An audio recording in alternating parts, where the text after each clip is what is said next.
नमस्कार विद्यार्थी मित्रांनो, बघा आता क्वेश्चन काय आहे. With the help of suitable diagram state the expression for Biot-Savart law in a vector form. किंवा याच्याऐवजी असा क्वेश्चन विचारला जाऊ शकतो, state and explain Biot-Savart law. आता पहिलं तर आपल्याला माहित पाहिजे बायोट-सावर्ट लॉ काय देतो, कशाशी रिलेटेड आहे बायोट-सावर्ट लॉ. चला तर सुरुवात करूया. बघा असं म्हणेल बायोट-सावर्ट लॉ काय देतो हा बायोट-सावर्ट लॉ. तर Biot Savart law gives magnitude. Yes, कोणाची मॅग्निट्यूड देतो हा, तर magnitude of magnetic field. Yes, कुणामुळे प्रोड्यूस झालेली, तर due two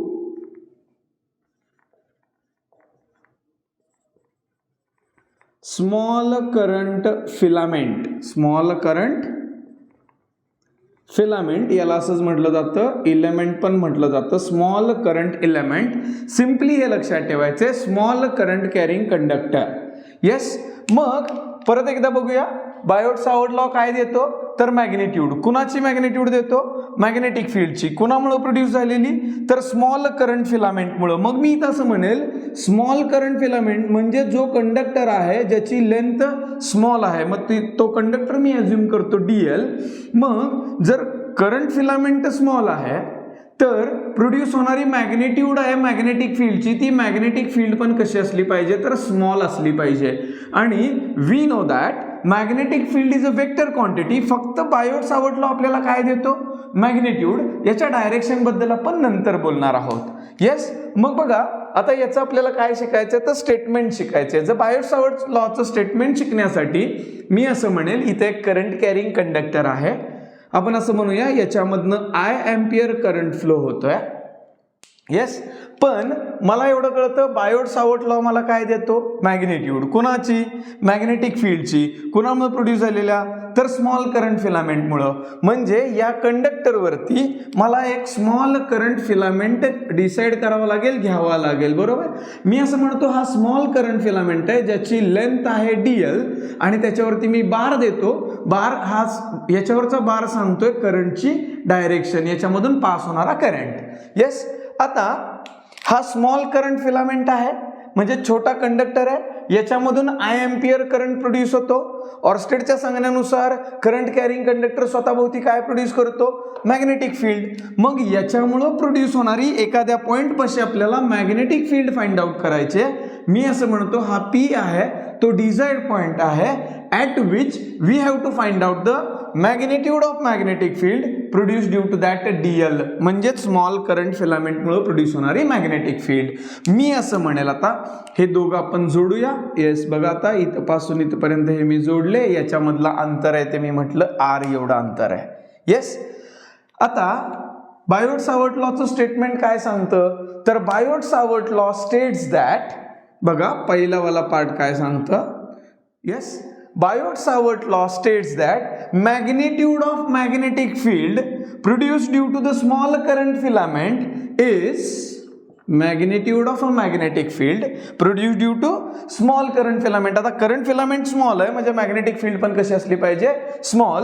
is directly proportional to the current flowing through the conductor or current flowing through the small filament is directly proportional to the length of the filament is directly proportional to the sine of the angle between current filament, sine of the angle between current filament and line joining current filament to the desired point. म्हणजे याच्यामधला इथला वाला हा angle theta. Yes, and बघा मी असं म्हणेल चौथा वाला part याच्यामध्ये it is inversely proportional to, म्हणजेच काय, तर magnitude of a magnetic field is inversely proportional to the square of the distance between current filament and the desired point. बरोबर, म्हणजे is nothing but what about that ray, dB is directly proportional to 1 upon r square.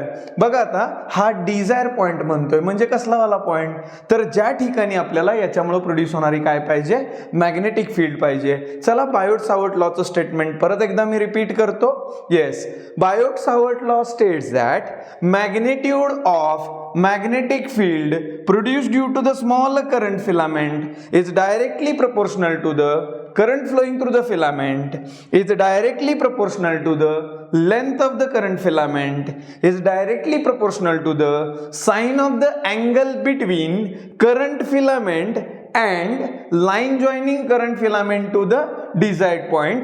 It is inversely proportional to the square of the distance between current filament and desired point. मग आता हे totally आपण जर मांडायचं म्हटलं तर Biot Savart law असं सांगतो आपल्याला,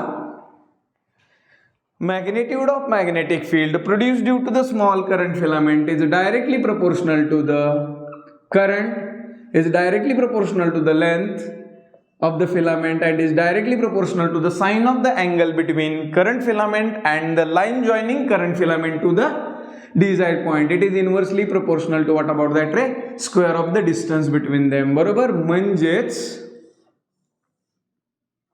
हा झाला बायोट-सावर्ट लॉ.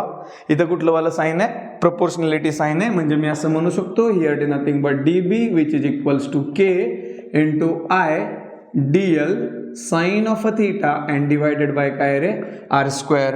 आता मला ह्या प्रोपोर्शनॅलिटी कॉन्स्टंटची व्हॅल्यू मांडायची आहे.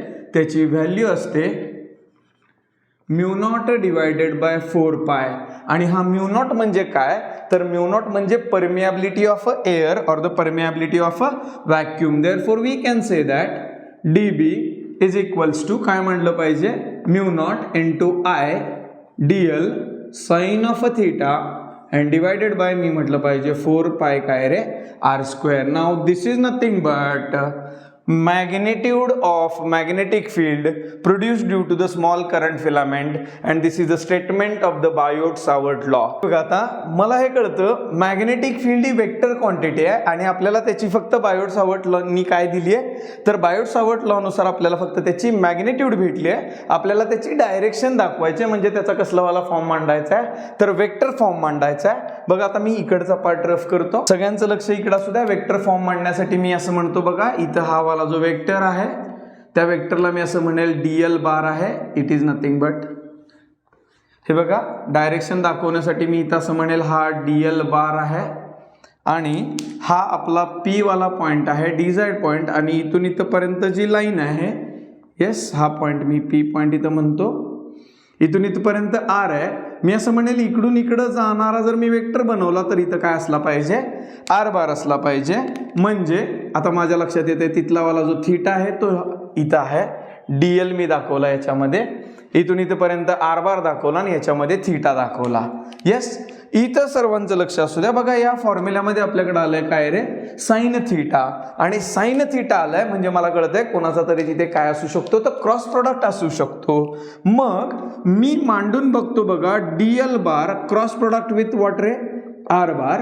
मग क्रॉस प्रोडक्टची डेफिनेशन काय असते, तर क्रॉस प्रोडक्ट मला असं सांगतो मॅग्निट्यूड ऑफ द फर्स्ट म्हणजेच कोण रे, dl, magnitude of the second आणि इथं काय म्हटलं पाहिजे रे, sine of the angle between them.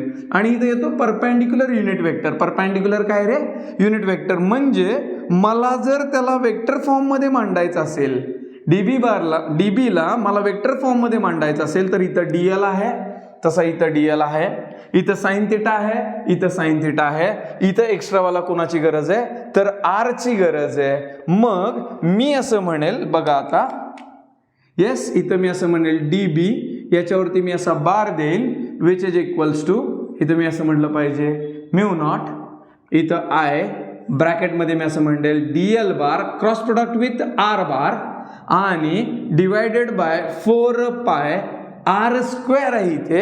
हे बघा मला जर याला वेक्टर फॉर्म मध्ये मांडायचं आहे तर इथं r एक्स्ट्रा आहे, म्हणजे मला इथं r नी मल्टिप्लाय आणि r नी डिवाइड करावं लागेल. म्हणजे इथं डिवाइड बाय काय आलं पाहिजे, r क्यूब आलं पाहिजे. येस, हा एक फॉर्म झाला.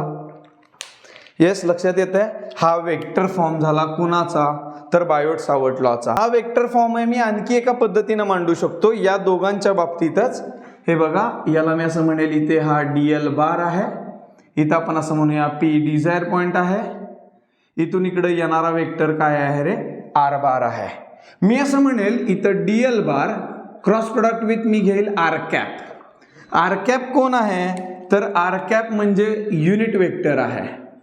येस, कोणाचं युनिट वेक्टर आहे, तर आर बारचं युनिट वेक्टर आहे. युनिट वेक्टरचं इम्पॉर्टन्स काय, तर unit vector is always use to show only direction, म्हणजे त्याला फक्त डायरेक्शन असते आणि त्याची मॅग्निट्यूड किती असते, तर मॅग्निट्यूड 1 असते. मग आता या फॉर्म्युल्यामध्ये बघा, इथं डीएल आहे, इथं साइन थिटा आहे. मी ह्यांचा क्रॉस प्रोडक्ट मांडेल, मी असं म्हणेल डीएल इंटू याची मॅग्निट्यूड किती 1 into sine of theta. Yes, म्हणजे डीएल आहे साइन थिटा आहे, इथं डीएल आहे साइन थिटा आहे आणि इथं 1 आहे. मला इथं 1 ची गरज नाही, ऑलरेडी इथं 1 आहे. म्हणजे मी वेक्टर फॉर्म आणखी एका भाषेत असा मांडू शकतो, तर d b bar which is equals to mu naught into I, आणि इथं मी म्हटलं पाहिजे dl bar cross product with काय रे, तर आर कॅप आणि divided by 4 pi r square.